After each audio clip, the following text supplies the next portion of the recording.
তাব্বির নামের দুই ব্যক্তির গলাকাটা লাশ উদ্ধার করা হয়েছে।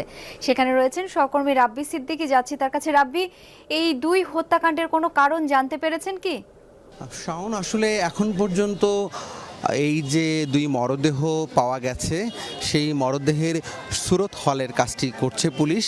এবং এখানে এই চায়ের দোকানে যারা চা খেতেন, আমি ঠিক চায়ের দোকানের সামনেই আছি। এই দোকানের ভেতরেই আইনশৃঙ্খলা বাহিনীর সদস্য তারা প্রাথমিক তদন্তের যে কাজটি সেই কাজটি করছেন। এবং এখানে মানে এই চায়ের দোকানে অনেকেই চা খেতেন, এলাকাবাসী তারাই কিন্তু পচা গন্ধ, মানুষ পচার গন্ধ পেয়ে তারা এখানে ছুটে এসেছেন। কেন, কী জন্য এই হত্যাকাণ্ড, কেন এভাবে লাশ পাওয়া গেল, এগুলো এখনো পরিষ্কার না।